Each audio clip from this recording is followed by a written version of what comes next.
Tape identification interview with Robert Smith of The Cure. So what have you been talking about so far tonight? I can't honestly remember. It's a blur.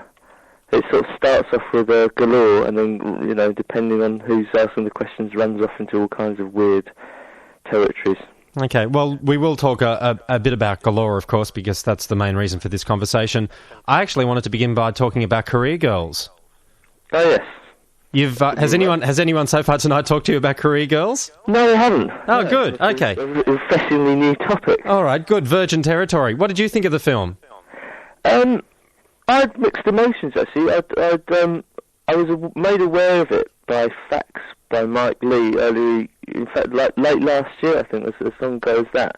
And I didn't really think anything about it. He just asked if he could, you know, for permission to use some music in his film, and I said certainly, because I've liked most of what he's done over the years. I think some of it's been brilliant. And then just out of the blue, I was invited to he had a screening in London in the summer when he was trying to sell it to various distributors around the world, and I sat in the front row and watched it, and like I said, very, very mixed feelings. I went strangely unsatisfied at the end, but I think it's probably because I've been conditioned, along with 99% of the rest of the population, to expect some kind of Hollywood ending to this film. You know? But I suppose it was. I questioned. He was actually there, and I asked him. You know, I got to talk to him a bit, and asked him some questions that I had about the film. He said life's like that, which I suppose is true most of the time. Yeah, no, it was left very much up in the air, wasn't it? Yeah, it was. I thought the weirdest bit for me was really. Was the end, very near the end, when they go back, and there's a poster of us advertising, I think it was the 13th, one of the singles from last year, and one of them says to the other one, "Oh, he's still releasing records." And it was quite a weird thing, because I'd almost forgotten that it was me, sort of thing, because I was kind of caught up in the whole nostalgia and the sort of, you know, the way it was like done as a period piece for half the film. But I was almost seeing it as this Robert Smith character was like a third person that she was kind of like listening to and kind of like wrapped up in the idea of it. And it wasn't until that moment that I suddenly thought, crumbs, it's like that's me that they're talking about. It was a very weird moment, actually. That's why I actually wanted to talk to you about it, because I was watching it and thinking, gee, I wonder what Robert Smith would feel if he was actually watching this film, because of two reasons. One, because of that nostalgic value, and also because of one of the lines that one of the characters says, "Oh, you know, I don't really listen to their music much anymore. I've sort of moved on."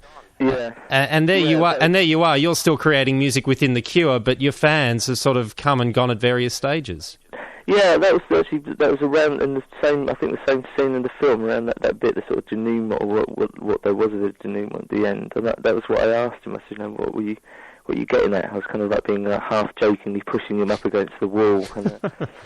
And, no, I mean, I could see what he was getting at. I mean, it was kind of like, I suppose it was easy for him to use that as an idea. I mean, and I'm aware that to some people we're kind of an unchanging thing in a changing world. You know, the fact that Cure is still there, still making records, to making music, it's almost like, you know, it's all, you know, for us things have always stayed the same.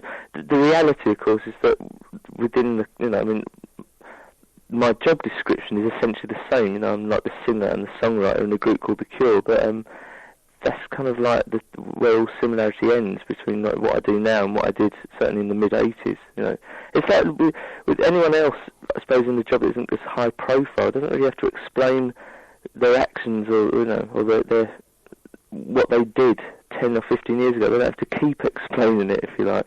But I suppose particularly with us doing like a singles collection, and with the Mike Leigh film coming out, there's been an awful lot of kind of like looking back, you know, and there's a sense of history, a sense of perspective, and I'm kind of talking about things that I did and said like years and years and years ago, which in the normal run of events you're not really called on to do. You know, you kind of like sweep a lot of that under the carpet and move on. But I think it was slightly unfair, because I mean, I know myself that I have changed since those days. But I thought it wouldn't have made for such a dramatic, pivotal point for the film if I had actually changed a lot, because it wouldn't have made sense. Yeah, but the thing is with The Cure now is that, you know, 2 decades on, you're very much an icon, and that sort of comes through in being referred to in this Mike Leigh film. It's very much that The Cure now something which relate to a lot of people's lives, so therefore they're trying to relate to you as the years go on, and they're always asking you to sort of, go back and talk about the yesteryears because that's what meant so much to them. Yeah, although it's... See, the thing is, I think that, that's the film itself, and I'm following this train of thought, kind of reinforces that idea of someone who's kind of is almost mirroring the position that I'm in the group, of someone who's outside of the group, who's kind of like growing old along with us. But the part of it that isn't kind of mentioned in the film and that isn't brought up in the sort of like nostalgic thing is that the band's actually like an ongoing event, and people are getting into it for the first time on a kind of like a weekly basis, if you like. So like with Wrong Number being released, there'll be people around the world who it'll be the very first time they've ever heard of The Cure and ever heard a Cure record, and they won't have any of this sense of nostalgia, because it will be meaningless. They'll realise, maybe as they discover that we've done other things, they might get into it, they might not. It might not become that important. We might not become a very important band to them, full stop. So, I have my own perspective, which is obviously unique, in that I've kind of been there all the way through. So all of it's tinged with a certain amount of nostalgia for me. But I've met enough people that have got into the band. I mean, just like last year, we played a lot live, and I was meeting people and talking to people who had never seen a live band before ever. We were the very first live band they'd ever seen, like kids in their kind of early teens. So I am aware of like another side of it, kind of like a more ongoing living aspect to the group, rather than this sort of like this period piece, which is it's an easy track to fall into. But both exist. I know people who kind of like, I suppose, grew up through it or had a certain part of their lives, and we were effectively like part of the soundtrack to that part of their lives, and we will always remain, in that time and space and look in a certain way. But it's different for different people. So yeah. So it doesn't sadden you then that some of your fans have sort of grown and moved on and sort of haven't grown with you as you've grown through the years? No, I think we've retained enough of our there's a huge age range. Certainly, I base it on like who comes to the live shows, and bearing in mind that demographically speaking, most people who go to live concerts are of a certain age anyway. We do have like a pretty high proportion of the audience who's kind of like over and above the average age of the teenage or like mid-20s concert goer. So probably more so than a lot of other bands. Bearing in mind that we're not bracketed in the serious artist category. We kind of like, we don't sit down to have like late supper with Phil Collins and the rest of them. As much as you'd like to, I'm sure. Yeah. We never seem to quite make it. We never get the invitation on time. But I've never wanted that. I like the idea of the group still retaining that kind of like slightly difficult, awkward, pop idiot edge. It's like I don't really want to be taken seriously. I think that there are some songs that we've done over the course of the years I'm really proud of, and I think are serious and they're emotional songs. And when I do my greatest hits compilation, I'll stick them on there, and that'll be my legacy. But a lot of it is just done purely for fun, and it's just like I just enjoy doing it. So I think anyone that does it and keeps a straight face all the time is only fooling themselves, really. Okay. Before we move on, once again, just about an inch away from your mouth, it's just distorting still a little bit. You're a bit like me when I talk into the phone as well. Apparently I sort of talk quite into the mouthpiece, and people always think I'm shouting where I'm just sort of talking at normal volume. I think it's because I've been sort of used to talking into a microphone for so many years. I tend to treat I'm used to like pressing up against the microphone and screaming at people. I find it very difficult to keep the phone an inch away from me. Yeah, I'm a bit like that. It's either that or the fact that I'm kind of slumped over on my bed talking into it. Maybe I should sit up straight. Well, let's get on to the fact of whether you're proud of this new collection of singles when you were going back and listening to the stuff in the last 10 years. What did you think? Were you impressed with what you heard? Yeah, I thought what a fantastic first album this would make.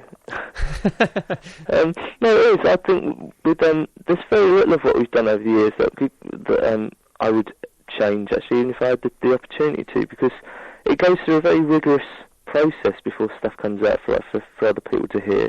We have a very high quality control standard, and particularly with the singles, I take a lot of care over like what they're doing, what they sound like, and why they're singles. So when they're all put together like that, it does reflect only one side of the group. It's kind of generally very upbeat, and there's not that much depth to it. There's only one or two songs that are kind of like emotional songs. The majority of them are a bit more lightweight, I suppose. But that's the nature of singles. I mean, they're designed really to get played on the radio when it comes down to it, and to maybe attract an audience or people who would otherwise believe that The Cure was a bit too difficult to get into. Out of the singles on this collection, which do you think is the deepest in terms of emotion, the ones that aren't the lightweight? Which has been a single that you've put out which has actually had a depth of meaning to it in your viewpoint? Well, Letter to Elise is probably the most obvious example of like a single that shouldn't really be a single, because it goes down and down, and and it's kind of like got a very hopeless, despairing. Sorry, which track is this? A Letter to Elise. Oh, okay, A Letter to Elise. Yeah, lyrically the message is very down, as opposed to like a classic kind of single is like Mint Car or Friday I'm in Love, which are very kind of upbeat, and the message is we're having a good time, which is, I suppose, historically more what people want to hear. And I think certainly in the last few years the idea of singles being a little bit more kind of melancholy has kind of taken hold, which I think is a good thing. It's kind of, in the past I've tended not to waste the opportunity of releasing a single by insisting on something that's maybe a bit more kind of reflected the groove a bit more accurately, maybe, and being a bit more experimental. I'd rather kind of release something that I think is going to get airplay, because that way, at least if people get into it, they can buy the album and kind of, or listen to the album and get into the band on that level if they so choose. But I know there's one or two. Lovesong, I suppose, is an emotional song in its own way. It's a very kind of quiet song.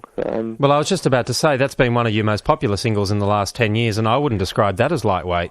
Yeah, I mean, that was probably the biggest surprise of all of the singles on Galore. I mean, that did phenomenally well commercially and completely unexpectedly for me. I just wanted it released because I liked the sentiment. I just wanted it to because I wanted people to see that side of the group. And it kind of, I think it was only held off the #1 spot in America by someone vastly overrated, like Janet Jackson or something. I can't remember. Someone fantastic like Janet Jackson, I mean. Wow, #1 single in the States. What would you have... That's the closest we ever got. Yeah. I mean, would that have made much of a difference to your perspective on the music if you had got a #1 single in the States? I would have retired, I think. So it was a blessing in disguise. Yeah. Yes, it's kept you hanging in there. Yeah. Yeah. She's responsible for my career from 1989 onwards. Yeah, well, that's good. The second 10 years of The Cure's career as well, which Galore encompasses, it really does define the sound of the band as well, because up until around 1985-86, you were kind of incorporating a whole bunch of different styles, and then you sort of hit on to, I guess with Disintegration, a formula, if you like, didn't you? I don't know. No, I disagree with that, actually, because if you musically compare just like 3 songs at random, which I'll pick, the 13th, Wrong Number, and Just Like Heaven. If you took my voice off those 3 songs, I'd defy you to really give me a coherent argument as to that they were recorded by the same band, because they weren't. I mean, they were different lineups, they were different bands, and my voice is honestly is the only defining thing about The Cure as a sound, and if you took my voice off every song on Galore, I would say a good 50% of them are unrecognisable as The Cure. Strange Attraction you wouldn't know was us. Never Enough you wouldn't know was us. The Close to Me remix you certainly wouldn't know was us, because it's just like a Paul Oakenfold backing track. So no, I dispute that, I'm afraid. Okay. I wasn't so much thinking of the remixes from Mixed Up, which you've included on this compilation, but I just think... But you got to... sorry? It was a single. It's only one, and it was a single. And I was just using that as one of many examples. I think the only set, like Cure sounds, I would say Just Like Heaven did have, I suppose, like an archetype with Cure sound, and Friday I'm in Love I'd go with, and possibly Mint Car I'd go with. You could probably tell that was us because of the bass line, and High I'd go with. But like I'm saying, for 50% of them you couldn't tell it was us. There wasn't that defining sound. Yeah, I know, but what I was thinking was, in the first 10 years of your career, I don't think a band that I liked had confused me so much, from going from an album like Faith to Let's Go to Bed. I just didn't know what the hell I was... I didn't know what the hell this band was doing to my head, because you were just changing styles so much. Yeah, although I think that might be partly because of how you were perceiving us, and also that once we'd done that, we couldn't do it again. I mean, once we'd made those jumps, from like you say, from Faith to Let's Go to Bed and to Love Cats and stuff, we couldn't do it again. So with Disintegration, we couldn't make the jump back to Wish, and it really had the same impact anyway. If you kind of heard it the first time around, then you weren't going to be upset. But imagine if you got into the band on the back of Disintegration, and we went to Wish and did Friday I'm in Love. It's still sort of there, but I never really look at it like that. I kind of, when we very first started, I wanted the Cure to be a pop group, and we did songs like Boys Don't Cry and Jump on Someone Else's Train, like really early, kind of like 2.5 minute, 3 minute pop singles. And then we sort of got moody, and I got moody, and the whole thing kind of like took a nosedive into like darker regions. And then I wanted to do pop again, and then I felt a bit moody again. And it's just been like that. The whole thing has really essentially reflected how I felt over the years, and that's why the band, has been there. That's why the band still is there. It's just like it gives me an opportunity to kind of make something out of nothing, to kind of like, and I enjoy doing it. But I never worry about what effect it's going to have on other people, or in fact like how it should fit into this, the overall scheme. When I give up, I'm sure that I'll be able to fit, given enough time, I'll be able to put together a really cohesive kind of like overview and pretend that I had a grand plan. But I mean, being honest, I haven't. I never have had. It's totally haphazard. And the jump in styles, was probably more marked than because it was the first time we'd done it. It's like first time round is always going to be the biggest shock. So second time round, we'd have to do something with like, I don't know, Wagnerian orchestra to really have the same kind of impact. Yes, I know. It must be very hard after 20 years of releases too.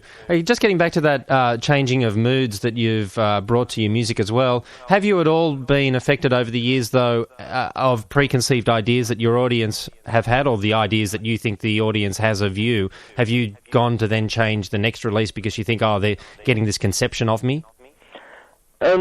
Yeah, we've done it twice. I mean, one you've referred to, which was really the jump from like the 17 Seconds Face pornography era of the group, which is like early 80s. I did like Love Cats and those singles stuff in the mid 80s, really to just because I got fed up of like being trapped in this kind of like this idiot image, which I felt had grown up around me of being someone who's.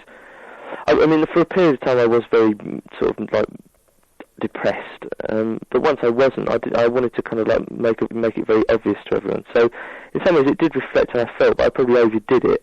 And similarly with Mixed Up, I really wanted to do something that reflected my and the group's kind of like love of dance music. And right the way back, right from like 1982, we've had 12-inch remixes, like club remixes and dance remixes done by people who who I think have been really good at what they do. And putting that Mixed Up in 1990 was my kind of like way of saying that this is a side of the group which is which I really enjoy. It's people taking the songs and kind of like messing about them. I couldn't believe the amount of criticism we came in for with the release of Mixed Up. In fact, it's the only time I've ever been truly sort of disheartened when we've released an album, because I really couldn't see how it was justified. And maybe if we'd waited like a year and brought it out, it might have made, people it might have been more easily accepted. But what was the criticism? Well, just it just wasn't the Cure. We shouldn't be doing this, and that was the whole point. I was kind of like saying, well, we have been doing this, and we can do it. We can do what we want, and it was mainly because it was coming from fans. People who were purporting to be fans, saying that this isn't what we want. And I think there have been a couple of times in the course of the years where I thought, well, people must surely understand that what I'm doing primarily for my own enjoyment and for my own experiences. And if other people get into it, it enhances it immeasurably. I mean, I want people to listen to what we do.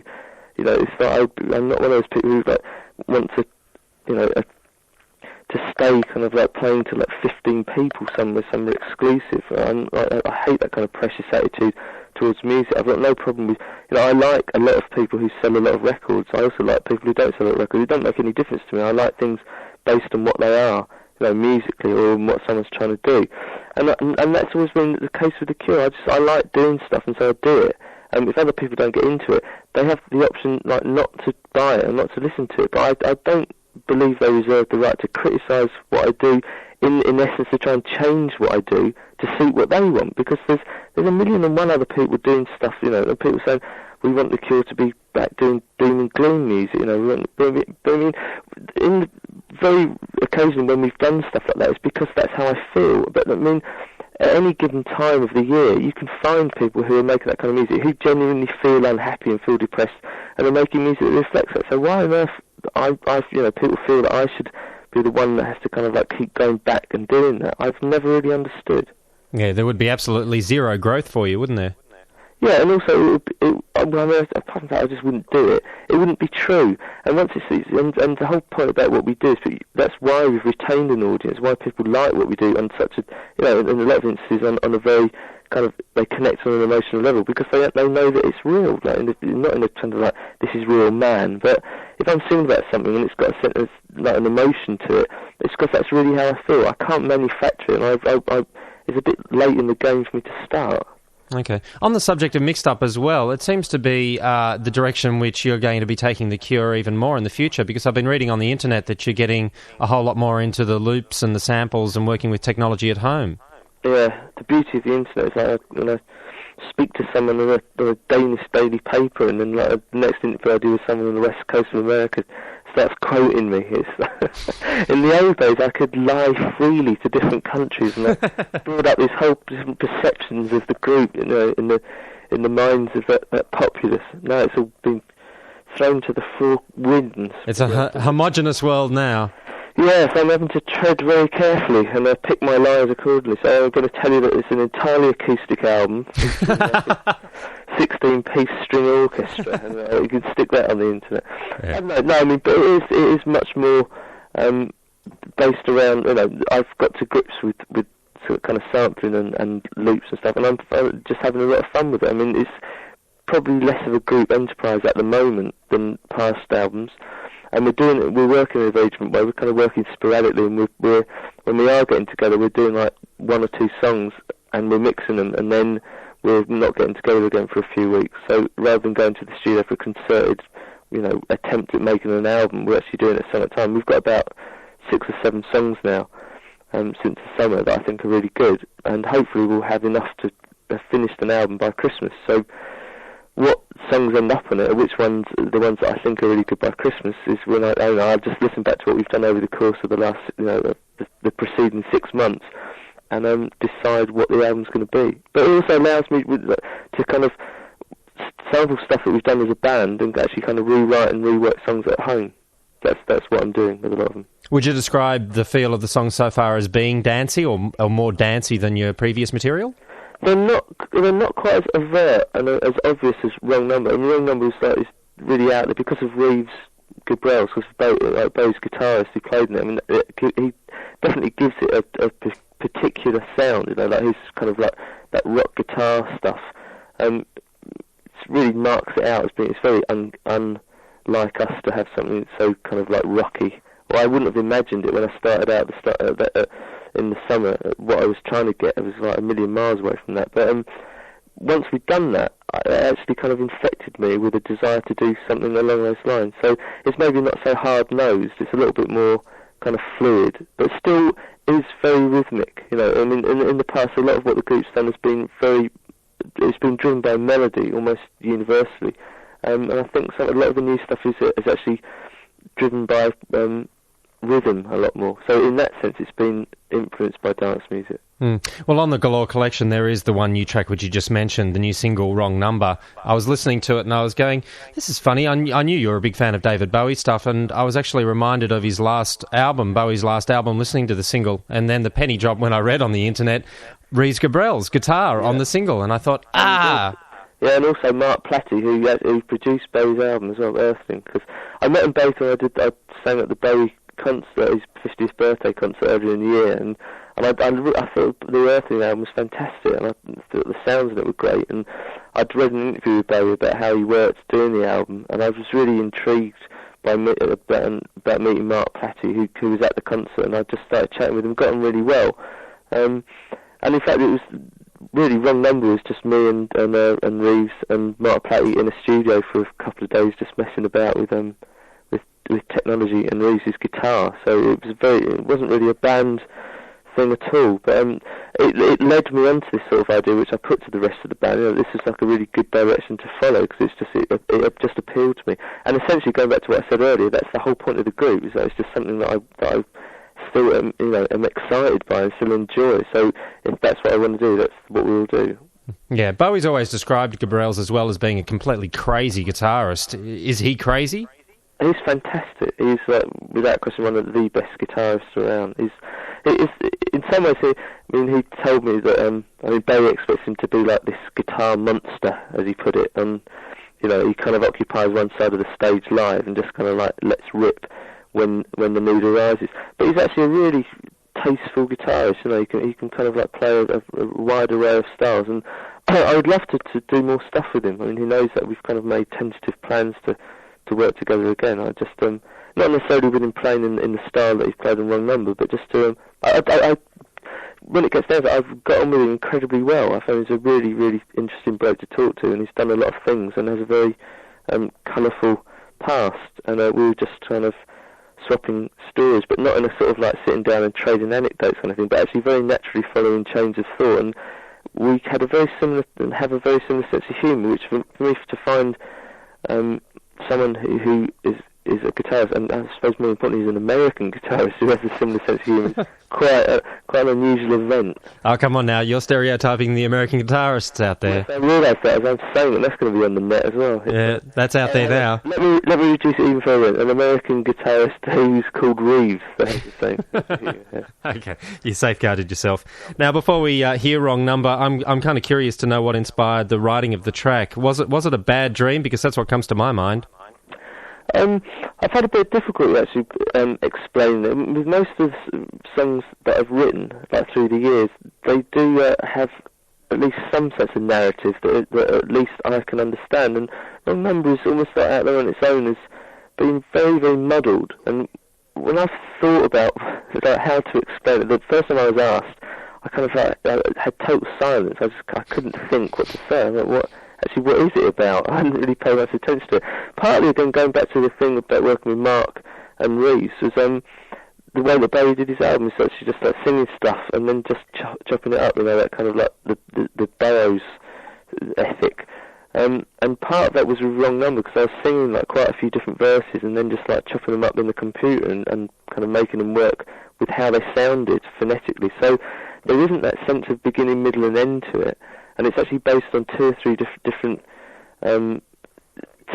incidents.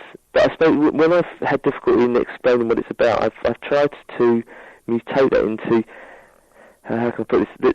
The point of the song is about the lack of communication or the miscommunication that takes place, despite the fact, or maybe because of the fact that information is moved around so rapidly and people are kind of like trying to take too much in and never actually take in the right things. And it's sort of partly to do with like the net, I suppose, in some ways.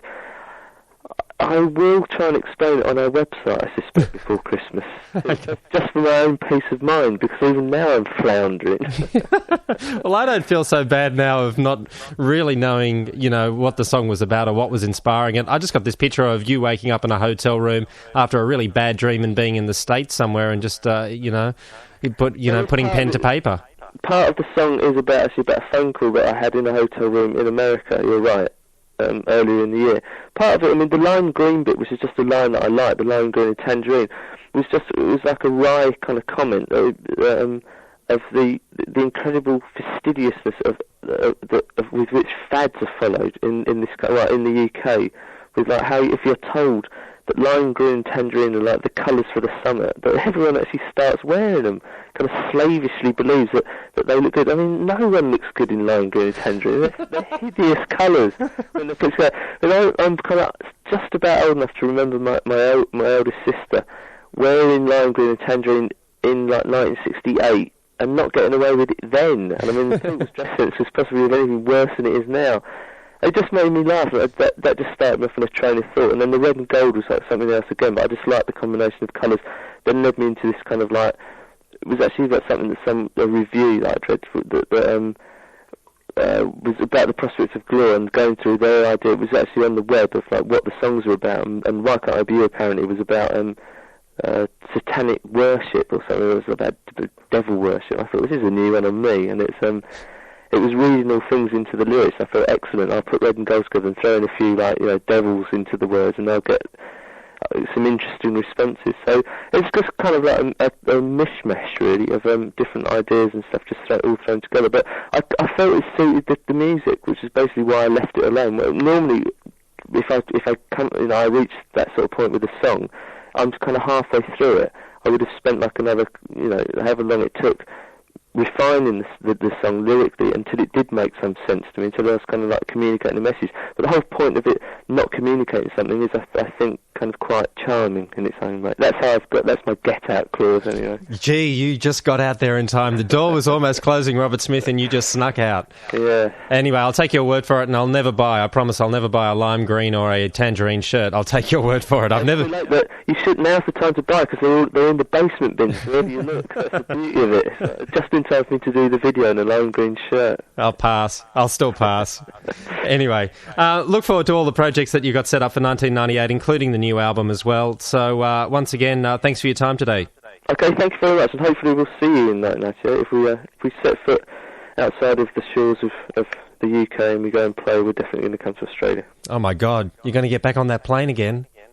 Yeah, we missed you out last year. We felt a bit guilty about it, so we'll have to fit you in. All right. That sounds like we're doing you a favour. I mean, it'd be nice to come back there, actually. So. No, Australian Cure fans, know full well what your feelings are about flying, so I don't think they expect you to come here every year. Well, that's not really much of an excuse anymore, because I'm doing like 6 flights in the next 10 days, so that excuse has kind of gone out the window, unfortunately. Get your ass over here quick smart then. Yeah. Okay. Yeah, I should. All right, thank you once again. All right, thanks very much. Okay, bye-bye. Thanks, bye.